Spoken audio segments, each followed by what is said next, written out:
Gandhi ji demand करते हैं यहाँ पे जाके कि हमें कंट्रोल दे दिया जाए भारत को डिफेंस का और फॉरेन अफेयर्स का। गांधी जी सीधा बोलते हैं कि इंडियन नेशनल कांग्रेस को ये डिफेंस का और फॉरेन अफेयर्स का तुम कंट्रोल दो। यानी ये सीधा सीधा जाके दो चीज मेन मांग लेते हैं। और वेलिंगटन साहब बोलते हैं अरे तनिक ठहरिए, थोड़ी देर रुकिए तो सही, आपकी बात भी सुनेंगे।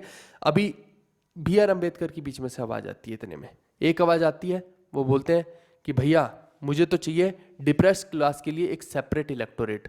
कौन होते हैं ये? बी आर अम्बेडकर साहब। अब जैसी गांधी जी के कानों में पड़ती है ये आवाज़, गांधी जी सन ये क्या हो रहा है, इतने में एक और आवाज़ आती है, वो बोलते हैं कि मुझे भी सेपरेट इलेक्टोरेट चाहिए मुस्लिम्स के लिए।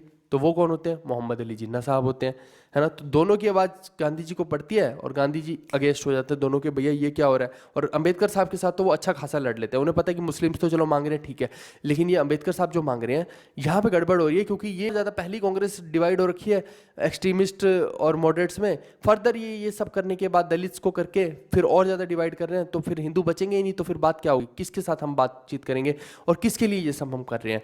तो वहाँ पे गांधी जी को थोड़ी सी दिक्कत हो जाती है और इनकी अच्छी खासी बहस हो जाती है।